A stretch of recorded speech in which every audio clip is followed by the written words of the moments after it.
የምን ችግር? አንድ ክለባችን ትልቅ ደንበኛ በሆነች ሴት ጉር ተሰራው እያለ ነው። ምን?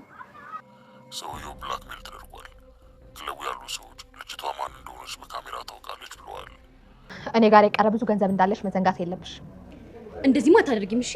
ገንዘብ እኮ ምን ያክል እንደሚያስፈልገኝ ታውቂያለሽ አይደል? ግን እንደዚህ ያላገጡ ገንዘብ ማግኘት የለማ። እና እኔ ምን ላድርግ? ልጁን እኮ አለማፍቀር አይቻልም።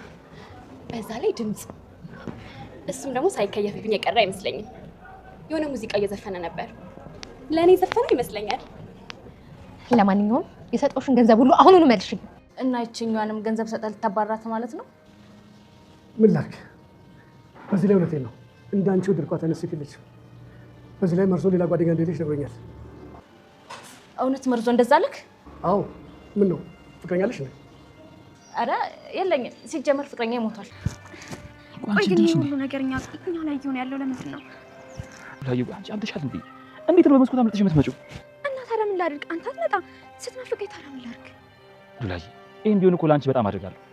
ጠበቃው የኔም ጠበቃ እንደነበረና ባለውለታይም እንደነበረ አስመስዬ ትንሽ ገንዘብ እስቻት የተለያየ ነው። ያመነችኝ ይመስለኛል። እና እዛው ተውካት እንዴ? ብሩክ ምን ሆነሃል? ዝና ያገኛት ብዬ ነው ትቻት የምመጣው? ሴትዮዋ እኮ በጣም ችግር ላይ ናት። ይኸውልህ ቤት ተከራይቼ የተከራየሁበት ቤት አስቀምጫት ነው የመጣሁት። በጣም አሪፍ ነው ያደረከው መድብል። ይኸውልህ የጠበቃው ሚስት አጠገባችን ናት። አሁን የቀረችን የዝና እህት ናት። የዝና ግብረ አበር የሆነችው ማህሌት ዝና በገጠመው ኪሳራ እሷን ተጠያቂ በማድረግ ምንም አይነት ፋይዳ አይቼብሽ አላውቅም በማለት እንዲሁም መጠጊያ እንዳታገኝ አድርጎ ቅጣትም ይገባታል ያለውን ቅጣት ከቤትም ከባለቤቷም ከራሱም እንዲሁም ደግሞ እህቷም እንዳታስጠጋት አድርጎ ማህሌትን የምትበላው የምትጎርሰው የምትቀምሰው እስኪታጣ ድረስ እንደዛ ደረጃ ሆነሽ ማየት ፈልጋለሁ በማለት ዝና ጎዳና ላይ እንደ ጣላት ይታወቃል። ታዲያ ዝና በአሁኑ ማህሌት አምሮባት ለብሳ ዘንጣ አዳዲስ ነገሮችን በአዳዲስ አይነት ስታይል ማየቱ ይህ ነገር ምንጩ ከየት ነው?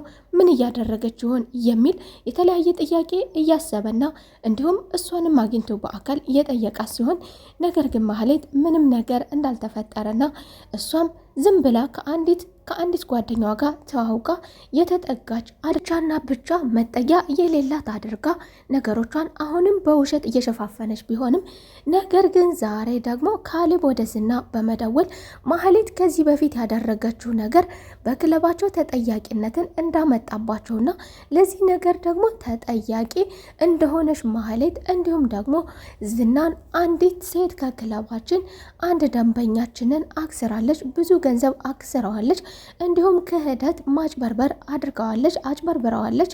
ስለዚህ ይህችን ሴት እንፈልጋታለን፣ ይህ ከባድ ስራ ነው፣ ፈልገ እንድታገኝልኝ እፈልጋለሁ በማለት ለዝና ትልቅ ስራ ይሰጠዋል። ማህሌትም ኤደንን ወደ እነ ብሩክ ቤት ሰራተኛ አድርጋ ካስገባቻት በኋላ በአሁኑ በቤት ውስጥ እየተካሄደ ያለውን ነገር መናገር ብቻ ሳይሆን ብሩክን በማሳሳት ሁለታቸውን በመካከላቸው ትልቅ ክፍተት እንዲፈጠርና በመካከላቸው ምንም አይነት ግንኙነት ወደፊት ደስታ እንዳይኖር እንድታደርግም አድርጋ የቀጠረቻ ቢሆንም ነገር ግን ማህሌት እንደጠበቀችው ሳይሆን ልጅቷ ትኩረቷ የነበረው ከመድብል ጋር ነበር።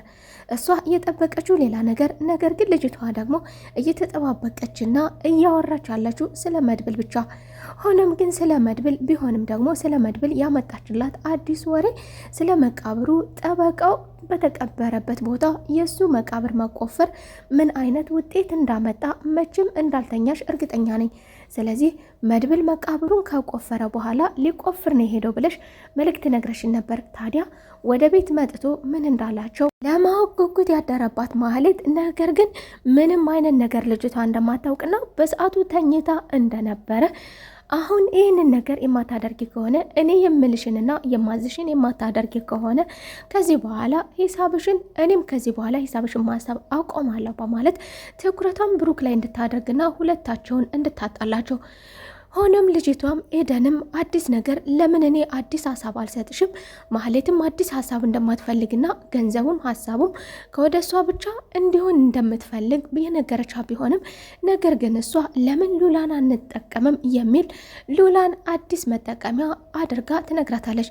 ታዲያ ለረጅም ጊዜ ዝና ሲጠብቃትና ሲፈልጋት የነበረችው ሉላ ከነ ብሩክ ቤት ናት ማለት ነው የሚለው ለሷ ትልቅ ነገር ቢሆንም ቅድስትም ለብሩክ ዛሬ አዲስ ነገር እንዳለና ትልቅ ነገር ከባድ ነገር እንደተፈጠረ ሉላ እዛ ቤት እንደሌለችና እንደጠፋች ሁሉም ቦታ ፈልጋ እንዳጣቻ ለብሩክ ትነግረዋለች።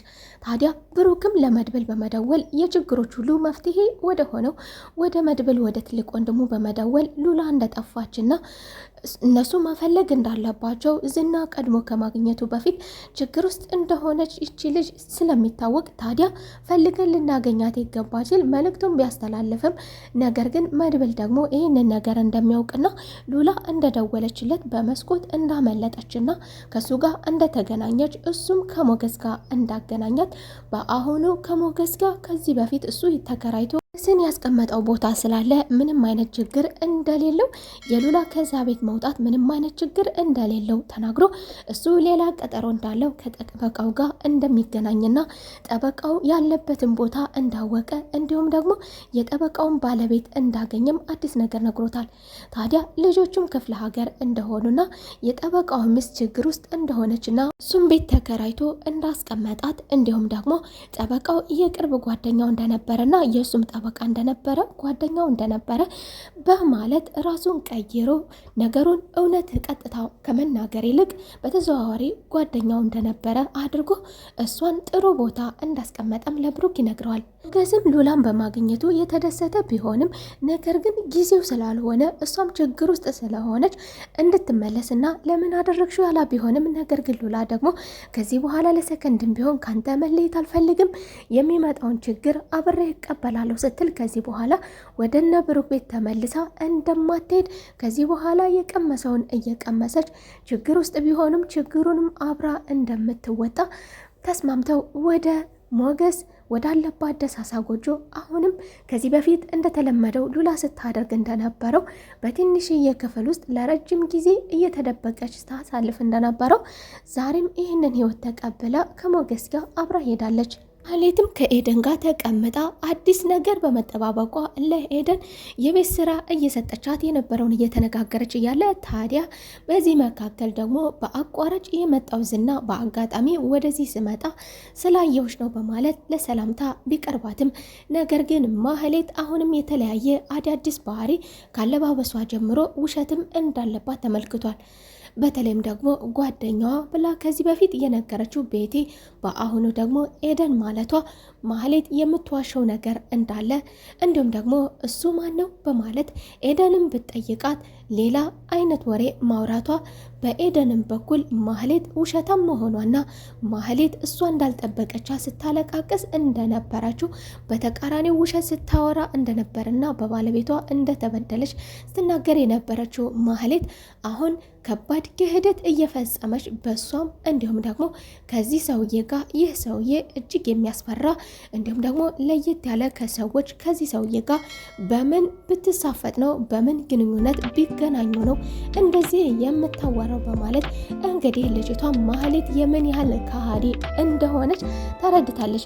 ዝናም ቤቲ በማለቷ ኤደን ያለችው ስለ ኤደን ከዚህ በፊት ከኤደን ቤት የተጠጋች ነገር ግን ደግሞ ኤደንን ቤቲ ብላ ለሱ በተቃራኒው ሌላ ውሸት መናገሯ እሷም ደግሞ ሌላ ማንም እንደሌለሽ እያወቅኩኝ ያስጠጋውሽ እኔ ሆኜ እያለ አንቺ ደግሞ ለሱ ቤቲ ብለሽ ስለዚህ ሌላ አለሽ ማለት ነው፣ እየዋሸሽ ነው ማለት እንግዲህ ማለት በሁለቱም ተጠርጣሪነትን አግኝታለች። ማህሌት እንግዲህ በሚቀጥለው ምን ጠብቃት ይሆን?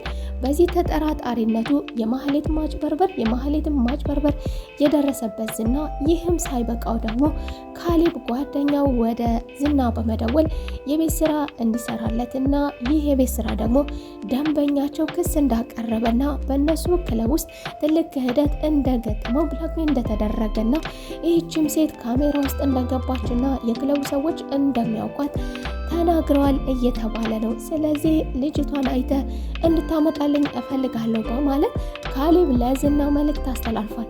ዝና እንግዲህ ካሜራው ላይ የሚመለከታት ማህሌትን ካሜራው ላይ ሲመለከታት ምን ያደርጋት ይሆን? ውድና የተከበራችሁ የቻናል ቤተሰቦች የዛሬው ክፍል ይሄንን ይመስል ነበረ።